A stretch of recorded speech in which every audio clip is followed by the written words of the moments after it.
Hello and welcome back to another video. This is Ayrton Senna's Super Monaco GP2. Now, before we even start, we've got to say, Ayrton Senna, what a fantastic race driver. Truly was exciting to watch him in the 90s.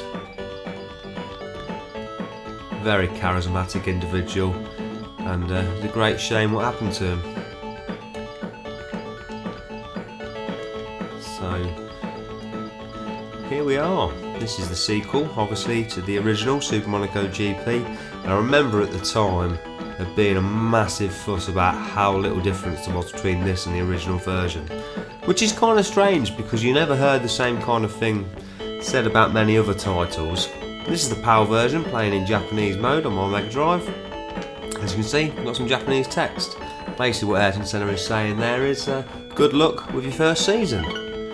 So we're going straight to the race. Now it would be best to use manual box, but after a few lagers I think we're going to go with automatic. So a tradition in this game, the first lap is actually a qualifying lap. So I did own this game years ago when it first came out, or at least I don't know when it was exactly, if it was when it first came out, but I did own it when it was relevant, and reasonably modern, and it was unbelievable.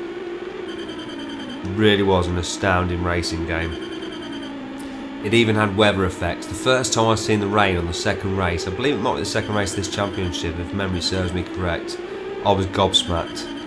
I truly was. I just couldn't believe it, because I'd really come from the Game Boy and the Nintendo NES. You couldn't expect that kind of thing on those systems. Certainly the jump to the 16-bit era was a massive deal.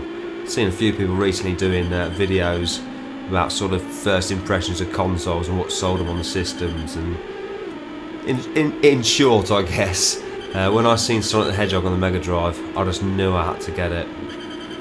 And it was never a system, the Mega Drive. I mean, it is my favourite system of all time. There was never a time where I was disappointed with it.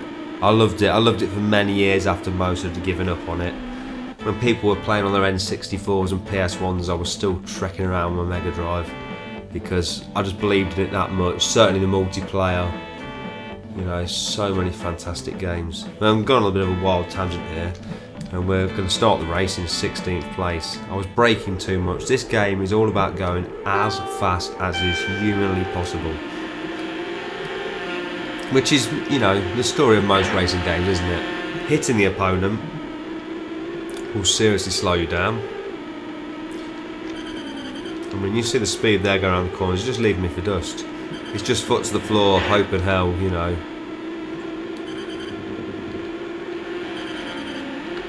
But that's exactly what you wanted. Now, the arcade version of Super Monaco GP features some incredible scaling. And I know a lot of people, including myself really, I guess, looking back now, even though at the time I wouldn't know anything about it, were pretty disappointed that the Mega Drive didn't feature such scaling technology.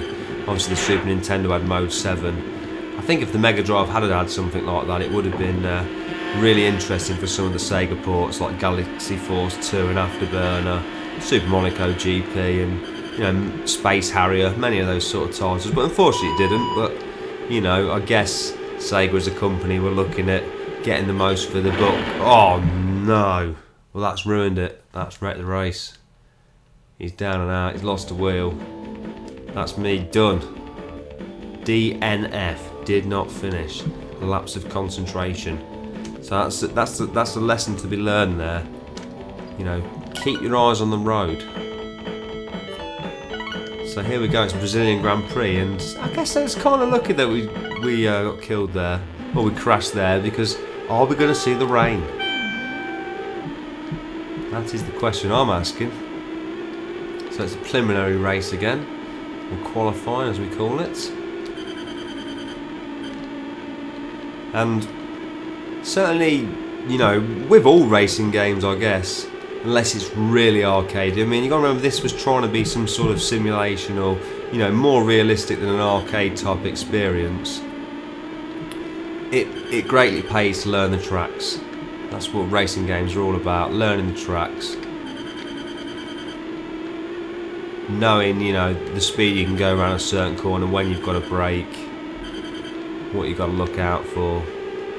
So, you know, you're not seeing a very good example of here, but there are different coloured markers on the side of the track. There's the blue markers, I presume that means it's a pretty fast corner, and the red markers means you've got to slow down severely.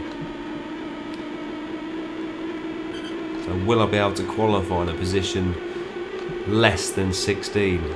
It's not looking likely. 13, 14, 15. Maybe there's only 15 in the race, I don't know.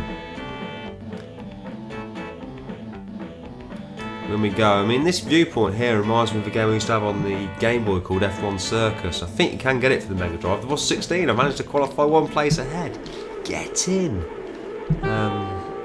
Yeah, the overhead racing F1 type games, they were very reliant upon learning the track. So here we go, got everything to prove. Is it going to start raining in this race? Have I just imagined that this game's got rain in it? We're about to find out, as we're here in 10th place. Now, talking of F1 type games, I have already made a video about the F1 game on the Mega Drive, but the F1 game on the PlayStation, that was truly something else. That did at the time feel like a complete revolution in terms of racing games. And that makes me think of Murray Walker, another person who has sadly passed away. And his voice would have been greatly appreciated during this particular gameplay if he could have accompanied me in the commentary box. But unfortunately he can't. But another very charismatic individual.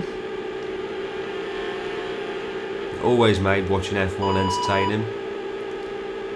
Now you might hear the engine sounds here. I don't think we're going to see that rainfall. Maybe it was the third race, maybe I'm just making it all up. But the engine sound, what does that remind you of? I don't know. Maybe a swarm of bees? That's certainly what Mark from Classic Game Room thought when he was playing the game. I've not actually been chased by a swarm of bees for some time, but the last time I actually was hanging around with some guys who were a bit older than me, and we were sitting in their back garden, and one of the lads said to me, he said, "I bet you can't hit that bin with a brick." I said, "Of course I can." You know, I was probably about 10 or something. You know, set out to prove myself. These people were probably 16. Of course I can hit that bin with a brick. So he goes, "Here you go then, pass me a brick." I threw it as hard as I could, it hit the bin. The bin had a bee's nest in it. Yeah, I got stung to high heavens. I ended up going back home crying. Not something you really want to hold your hands up to, but it's just one of those learning processes of life. And I knew better than to trust people from that point onwards. And that's an important lesson, you know. You've got to take things with a pinch of salt. Don't perceive everything to be what you first think. Sometimes some subjects are worth giving that extra bit of thought. So can I get out of 5th place? Will this video ever end? Is there a self-eject button? All of these questions and more answered at some point soon. I'm almost getting into the groove here. We're going past the pit lane. I'm almost in the zone. I feel like the F1 driver. I feel competent on this course. And that's it. It's all over, 5th place. Well, I mean, it was a finish down there in Brazil, and I think I'm going to have to leave it there. But I shall certainly be continuing on with playing this game. Now I'm onwards and upwards. But I thank you for watching. Hopefully I'll upload some more videos soon.